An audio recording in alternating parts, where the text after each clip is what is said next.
Play C on the sound of the beep.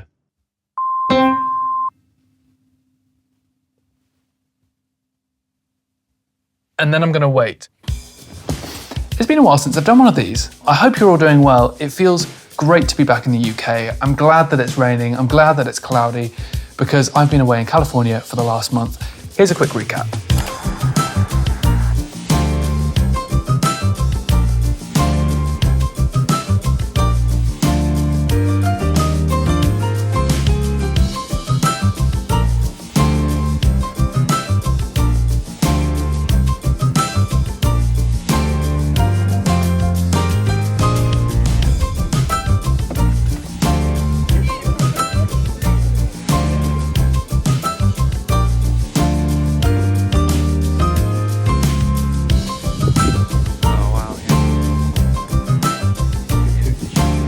Yeah, I've cycled along here on GTA many times.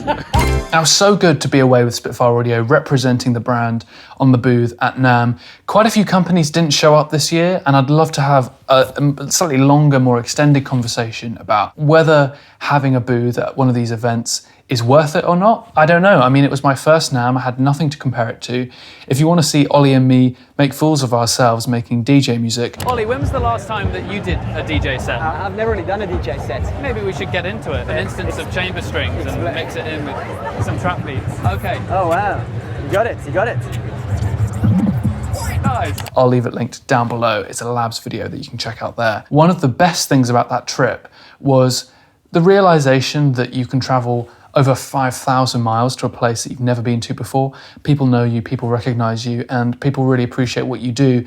And it's sort of inspired and breathed so much life and air into new ideas, new approaches that I want to apply to this YouTube channel, including a project that I came up with while I was away. I had this idea to basically create the world's biggest flam. Imagine you have an instrument where the entire community contributes notes that they've recorded themselves, but they've been triggered by their reflex to a particular signal. I've made a video that has light sources and beeps in the form of an audio file, and you can use either or. They're basically identical. And what I'd love you to do, if possible, is to contribute to this project with Pianobook, where you'll be able to record individual notes, short notes, and then I'm going to take them all together, put them into a big old instrument. And then what I'm thinking at the moment is when the mod wheel's at the very bottom, you get a very tight focused sound.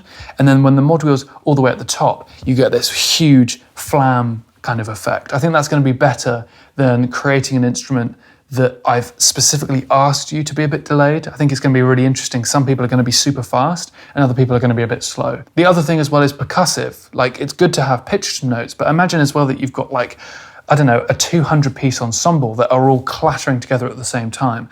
I think it could sound terrible. It could sound amazing. I think it's going to sound somewhere in between. So I'm going to hit play here. Project Reflex.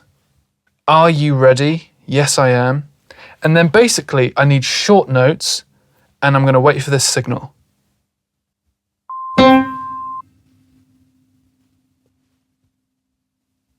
And then I'm going to wait so that we can have that nice tail afterwards.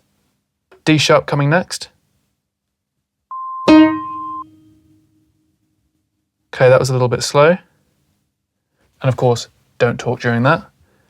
And finally F sharp, well not finally.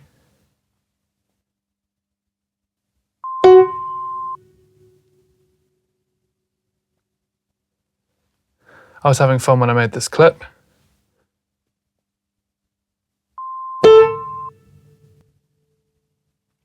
Oh, I love that one. Okay, there we go. Once you've recorded your note, just leave it where it was. Even if it was a second later, I think that's part of the effect. That's part of what's going to be really interesting with this project. Now I'm going to be making a full keyboard instrument. So if after you've recorded that single octave, you want to go a bit further and create more octaves, please do. The first step you need to do is to import the video or audio clip into your DAW of choice. For me, I use Logic, but this is going to work with any DAW. Step 2 is listening to the audio or playing the video and just following along with it. When you see the green light, hit your note as quickly as possible. If you hear the beep, hit the note as quickly as possible. In the download folder, there's also going to be a Sync Plop. This needs to be kept for later on. Once you've finished recording all of your tracks, and if you're going to record multiple octaves, just duplicate your track and repeat the process again. Once you've done this, I need you to drag your Sync Plop to the beginning of this audio file or video file and export your notes along with that Sync Plop. Don't export with the backing track or with the video. I just need audio and I just need your audio. I think it's best to export every octave separately and to make sure that every note within that octave is in the same audio recording. So we'd have C, D sharp, F sharp and A all in one file exported with that Sync Plop, and the same would go for every other octave as well. As far as naming conventions are concerned, let's do our initials, underscore, pitched or percussive, depending on whether you've chosen to record a tonal instrument or a bin or a kick drum or something percussive in that way. And I guess instead of it being C, D sharp, F sharp and A, that could be 4 round robins, for example.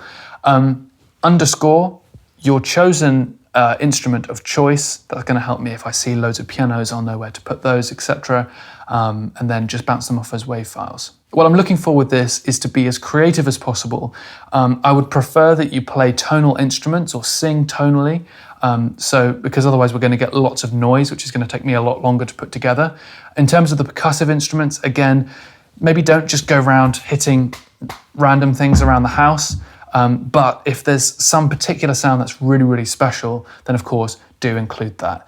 Overall, I'm just really excited to hear what you come up with. I think this is going to be really creative, really exciting. And I've spoken to Angus and I believe there are going to be some prizes to give out as well. So do send your entries down below to thrumming@mail.com and I can't wait to create this and share it with you soon. I'm going to leave this open for 3 weeks, so it's going to expire at this date here, which I believe is the 26th of July. That's going to give you 3 weeks to put this together, and then I'm going to need a couple of weeks afterwards to create the full instrument. Thanks so much for watching. Subscribe if you haven't done already, and I'm going to see you again next week. I've got so many videos coming up.